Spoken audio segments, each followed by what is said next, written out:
নমস্কাৰ। আজি আমি আলোচনা কৰিবলৈ লোৱা বিষয়টো হৈছে লোকসংস্কৃতি।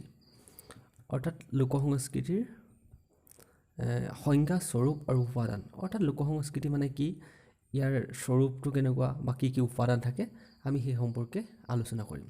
কিন্তু তাৰ আগতে জানিলোঁ আমি লোকসংস্কৃতি মানে কি বা লোকসংস্কৃতি শব্দটোৱে কি সূচায়। আমি এটা ধাৰণা আছে যে লোকসংস্কৃতি মানে বা লোক শব্দটোৱে কেৱল চহাসকলকে বুজায় বুলি আমি ভাবোঁ। কাৰণ ফক বা লোক শব্দটোৱে চহা বা সাধাৰণ গাঁৱত থকা বা গাঁৱত বসবাস কৰা লোককে কেৱল বুজায় বুলি আমি ভাবোঁ। কিন্তু প্ৰকৃতাৰ্থত সেইটো কথা নহয়। কাৰণ ফক বা লোক শব্দটোৱে সেইসমূহ লোককে বুজায় যিসকলে কোনো বিশেষ কিছুমান পৰম্পৰা বা বিশেষ কিছুমান ৰীতি নীতি এটা প্ৰজন্মৰ পৰা আন এটা প্ৰজন্মলৈ স্বাভাৱিক তথা মৌখিকভাৱে প্ৰৱাহিত কৰি থাকে। অৰ্থাৎ আমি ইয়াৰ পৰা এইটোৱে গম পাইছোঁ যে কোনো এটা পৰম্পৰা, সেইজন মানুহজন যে চহা হ'ব লাগিব বা গাঁৱতে বাস কৰিব লাগিব বুলি তেনেকুৱা কোনো কথা নাই। তেওঁ যদি চহৰত থাকিও তেওঁ বিহু সম্পৰ্কে, নিজৰ উৎসৱ পাৰ্বণ সম্পৰ্কে, নিজৰ খাদ্যভাস সম্পৰ্কে নিজৰ সচেতনতা আছে, গতিকে তেনে ব্যক্তিকে লোক শব্দটোৱে সূচায়। অৰ্থাৎ যি সেই অতীতৰ পৰম্পৰাখিনি এটা প্ৰজন্মৰ পৰা আন এটা প্ৰজন্ম ধৰি ৰাখি ভৱিষ্যত প্ৰজন্মক তেওঁ শিক্ষা দিবলৈ চেষ্টা কৰিছে। গতিকে সেইখিনিকে আমি কি হয় যে লোক শব্দটোৱে আমাক সামৰি লয়। গতিকে আমি গম পালোঁ ফক বা লোক শব্দটোৱে এইখিনি বস্তুকে সূচায় যে আমাৰ যিখিনি পৰম্পৰাগত ৰীতি নীতি এটা প্ৰজন্মৰ পৰা আন এটা প্ৰজন্মলৈ আমি মৌখিকভাৱে যে চলাই নিছোঁ, সেই চলাই নিয়া পদ্ধতিটোকে আমি ফক বা লোক শব্দতে বিভূষিত কৰিব পাৰোঁ। আমাৰ এই যিটো ধাৰণা আহিলে যে আমাৰ লোক সংস্কৃতি বা লোক পৰম্পৰা, এই ধাৰণাটোৰ আঁৰত কেনেধৰণে ক্ৰিয়া কৰিছিলে। আমি জানো যে 1812 চনত জাৰ্মান ভাতৃদ্বয় উইলিয়াম জেকব আৰু জেকব গ্ৰীম, এই দুইজন ভাতৃয়ে কি কৰিছিলে যে জাৰ্মান দেশৰ যিবিলাক পৰম্পৰাগত সাহিত্য আছিলে আৰু সেই সাহিত্যৰাজিক তেওঁলোকে পুৰাতাত্ত্বিক যি দিশ আছিলে, তেওঁলোকে কি কৰিলে সেইবিলাক বুজাবৰ কাৰণে তেওঁলোকে প্ৰথমতে ভল্কস্কণ্ডে, অৰ্থাৎ এইটো শুদ্ধ উচ্চাৰণ হয়তো নহয়, তাত জাৰ্মান ভাষাত বেলেগ হ'ব, কি কৰিলে তেওঁলোকে ব্যৱহাৰ কৰিছিলে। আৰু সেই পদটোকে তেওঁলোকে ব্যৱহাৰ কৰি তাত থকা যিখিনি অতীতৰ লোককথা বা পুৰাতাত্ত্বিক সমল আছিলে সেইখিনি তেওঁলোকে বুজাবৰ কাৰণে ব্যৱহাৰ কৰিছিলে। আৰু এই শব্দটোৱে পৰৱৰ্তী সময়ত কি হ'ল, সামাজিকভাৱে বিস্তাৰ লাভ কৰিলে। কাৰণ সংস্কৃতি শব্দটো এনেকুৱা নহয় যে জাৰ্মান উইলিয়াম জেকব বা জেকব গ্ৰীমে ব্যৱহাৰ কৰিছে কাৰণে যে সংস্কৃতি শব্দটো আমাৰ মাজত আছিলে, তেনেকুৱা কথা নহয়। কাৰণ সংস্কৃতি প্ৰতিটো জাতি জনগোষ্ঠীৰে আছে, কিন্তু আমাৰ বিদ্যায়তনিক ক্ষেত্ৰত আমি কি হয় যে তাৰমানে নিৰ্দিষ্ট তথ্য বা সূত্ৰ লগাৰ কাৰণে আমি তেওঁলোকৰ কথা আমি উল্লেখ কৰিব লগা হয়। গতিকে সংস্কৃতি প্ৰতিটো জাতি বা জনগোষ্ঠীৰে আছে, খালি আমি নিজৰ বিদ্যায়তনিক দিশত আমাৰ যিটো প্ৰামাণিক তথ্যৰ কাৰণে আমি এই কথাখিনি ব্যৱহাৰ কৰা যায়।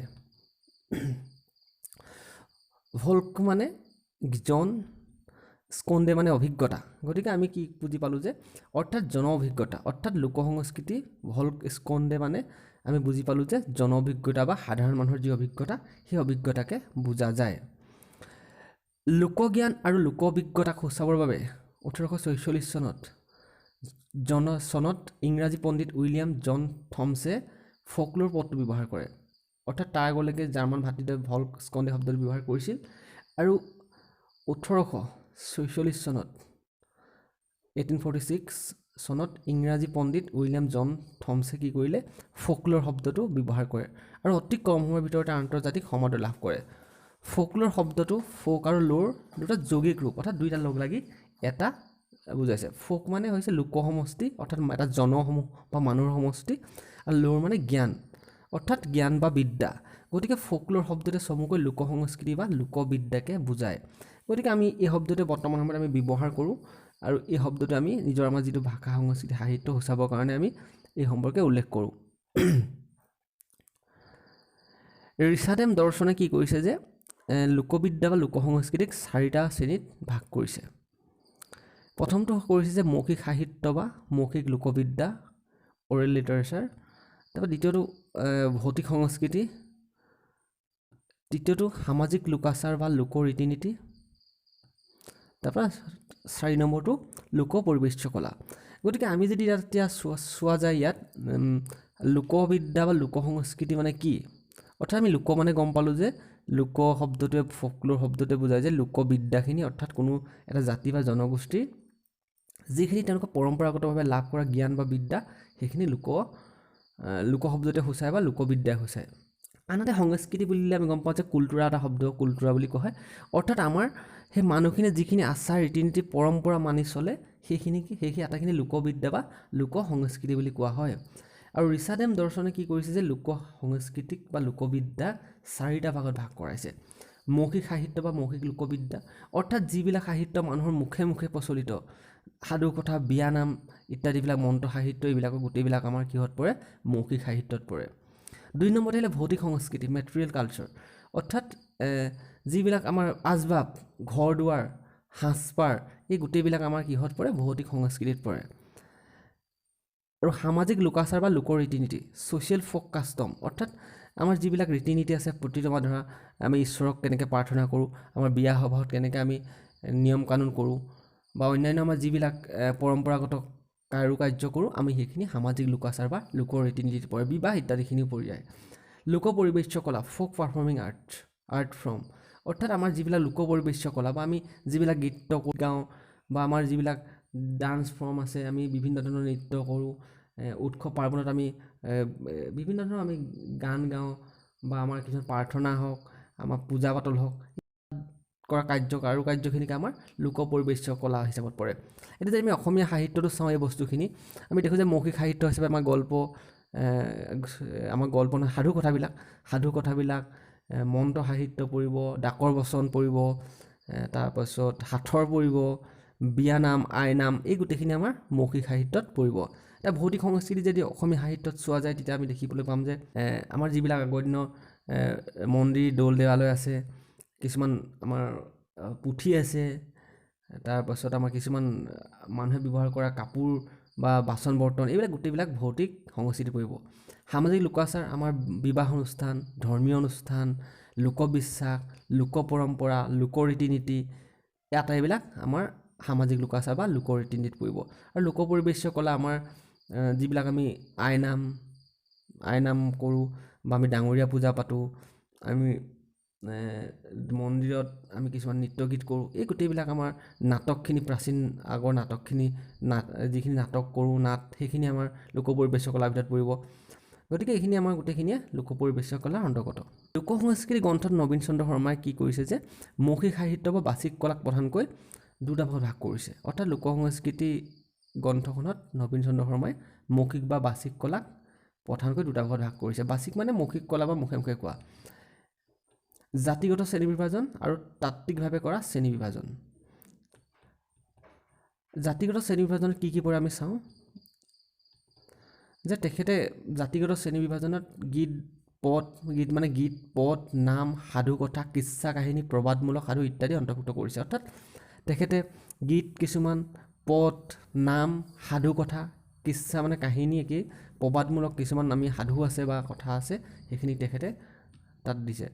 তাত্ত্বিকভাৱে কৰা শ্ৰেণী বিভাজনত আমাক কি কৰিছে যে লোকগীত, গদ্যধৰ্মী লোককথা, সাধুবিলাক, প্ৰবচন, সাঁথৰ, লোকভাষা এনেদৰে ভাগ কৰিছে। গতিকে এইখিনি আমাক কি কৰিছে যে আমি সাধু কথাও জানো, কিছুমান জাতিগত শ্ৰেণী বিভাজন, আমাৰ কিছুমান সাধু বিশেষ জনগোষ্ঠী বা জনজাতিৰ মাজতহে আছে, আৰু কিছুমান কি হয় লোকগীতো তেনেকৈ বিভিন্ন জনগোষ্ঠীৰ মাজত আছে। এটা সুকীয়া পৰিচয় এই লোক গীত বা বিলাকে বা লোক সংস্কৃতিবিলাকে আমাক আভাস দিয়ে। সত্যেন্দ্ৰনাথ শৰ্মায়ো কি কৰিছে, আমাৰ অসমীয়া সাহিত্যৰ সমীক্ষাত্মক ইতিবৃত্ত গ্ৰন্থত তেখেতে কি কৰিছে যে লোকসাহিত্যক প্ৰধানকৈ 3টা ভাগত ভাগ কৰিছে। প্ৰথমটো হৈছে লোকগীত, দ্বিতীয়টো হৈছে ফকৰা যোজনা আৰু প্ৰবচন, 3 নম্বৰটো হৈছে সাধু কথা। অৰ্থাৎ লোকগীতবিলাক আমি জানো, যিবিলাক গীত মানুহৰ মুখে মুখে পৰম্পৰাগতভাৱে চলি আহিছে, সেইবিলাক লোকগীত। আৰু ফকৰা যোজনা হৈছে আৰু প্ৰবচন হৈছে যিবিলাক আমাৰ, আৰু ফকৰা যোজনাখিনি আমি জানো যে ফকৰা যোজনাও আমাৰ সাহিত্যত আছে, ডাকৰ বচন আছে, প্ৰবচন, 328 জোপা ৰুবা কল, মাহেকে পষেকে চিকুনা পাতল, পাত পচলা লাভত পাবা, লংকাৰ বনিজ ঘৰতে পাবা, এইবিলাক এনেকুৱা প্ৰবচন বা জতুৱা ঠাঁচ ফকৰা যোজনা আছে।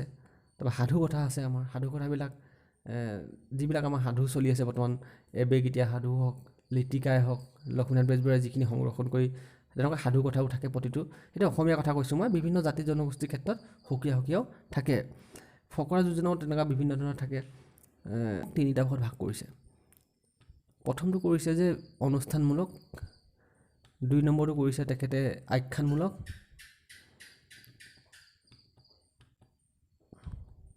আৰু গ নম্বৰটো কৰিছে বিবিধ বিষয়ক। প্ৰথমটো চাওঁ আমি অনুষ্ঠানমূলক, অৰ্থাৎ কিছুমান অনুষ্ঠান আয়োজন কৰি কিছুমান লোকগীত গোৱা হয়, যেনেকৈ বিয়ানাম, আইনাম, বিহুগীত।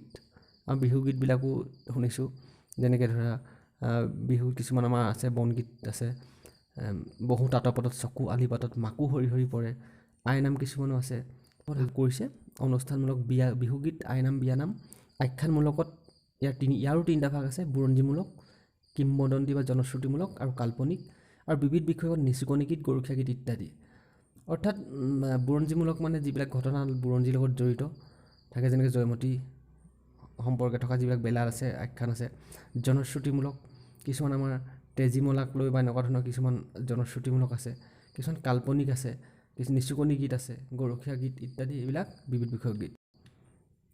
মহেশ্বৰ নেওগেও অসমীয়া সাহিত্যৰ ৰূপৰেখা গ্ৰন্থত লোকসাহিত্যক 5টা ভাগত ভাগ কৰিছে: গীতি সাহিত্য, সাধুকথা, মন্ত্ৰ, প্ৰবাদ, ফকৰা যোজনা আৰু সাঁথৰ ডাকৰ বচন। গতিকে আমি গীতি সাহিত্য মানে গম পাওঁ যিবিলাক গীতৰ জৰিয়তে গোৱা হয়। সাধু কথাবোৰ গম পাওঁ আমি, সাধুবিলাক, মন্ত্ৰবোৰ গম পাওঁ, প্ৰবাদ, ফকৰা যোজনা, সাঁথৰবিলাকো আমি জানো। ডাকৰ বচন, এইখিনি হৈছে অসমীয়া সাহিত্যৰ যি লোক সংস্কৃতি বা লোকসাহিত্য সম্পৰ্কে কৰা ভাগ। আৰু ইয়াৰ বিস্তৃত অধ্যয়নখিনি আমি পৰৱৰ্তী সময়ত আলোচনা কৰিম।